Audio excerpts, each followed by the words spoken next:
Hey everyone, this is going to be my review of the JK 300 boots. This footage is showing the boots at about a year of wear and tear, and I still wear them to this day, and they've been a really good boot overall. They cost me about $400, which is a lot for a pair of boots, but to me it was worth it for an extremely well fitting pair of boots, and at the end of the day my feet feel better in these than in cheaper boots, and they clean up really nice. They were pretty dirty before making this video. The cleaning and conditioning of the boots will be at the end of this video.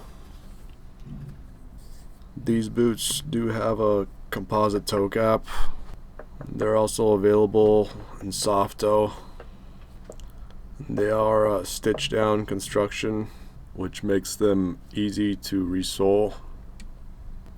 One issue I had with one of the boots was the sole started to separate a little bit on the front of the boot, and I just used Loctite shoe glue to glue it back together, and it hasn't been an issue since.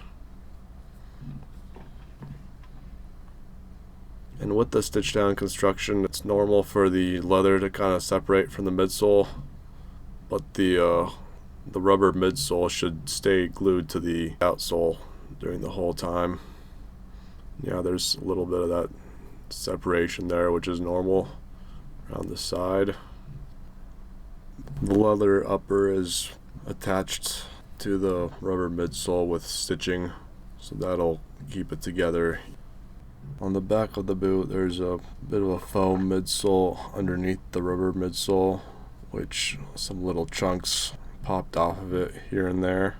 There's still plenty because of the thickness of how far the stitch down construction of the boot flares out. And these boots became fairly flexible over time.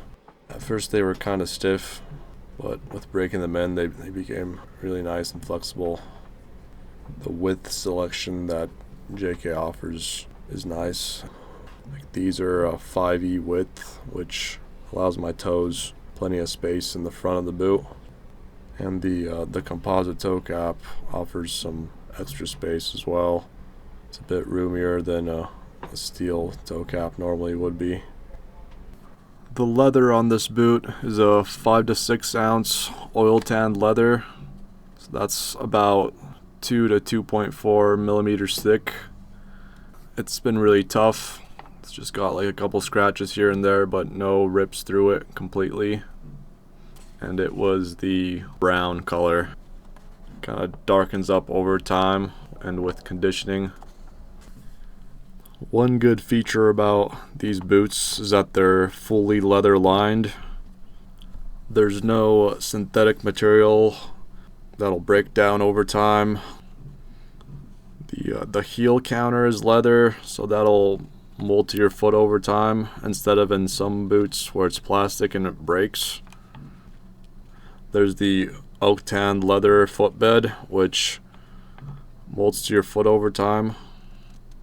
And the arch support is leather as well. With all these leather components in the boots, it really helps them last a lot longer. They just have to be conditioned once in a while to keep the leather from cracking. And leather remains supportive over time rather than foam that will break down over time. And I think having leather all the way around your foot in these boots is one of the reasons why they're so comfortable, because all that leather molds around your foot over time, and eventually there's a custom imprint specifically for your foot in the leather footbed. It's a unique feeling, and it's in a whole nother league compared to cheaper boots. Although these boots have a higher price tag initially, I believe the longevity makes up for it, since these can be resold multiple times and you can get a lot more hours of wearing them. I think they're worth it as well because They're made in the USA with American leather, and it's a shame there's a lot of things being made overseas these days. It's cool that some companies are still making things here, and I think we should support them even if it means spending a little more. The stitching has held together really well on both boots, and they use Technora thread for all their stitching, which is fire resistant to over 900 degrees Fahrenheit.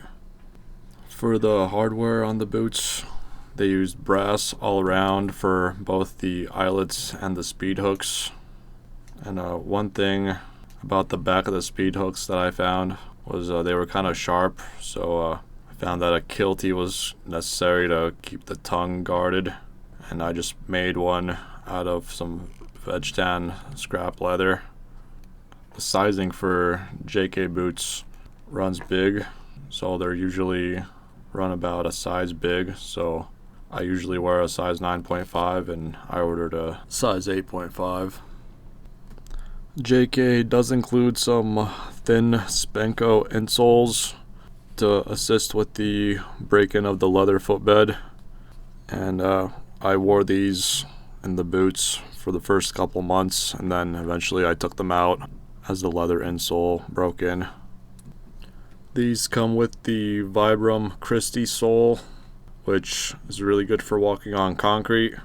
Once in a while, metal shards will get stuck to the sole, so you just have to pull those out with pliers.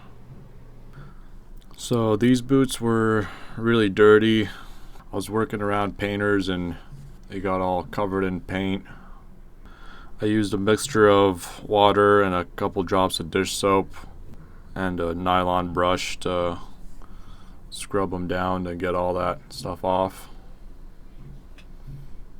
And then for the conditioning, I used Obanoff's leather oil, which was included with the boots, and a horsehair brush to spread it around, and also a toothbrush to get into the harder to reach areas. Alright, so the rest of the video is going to be the conditioning of the boots. So thank you for watching.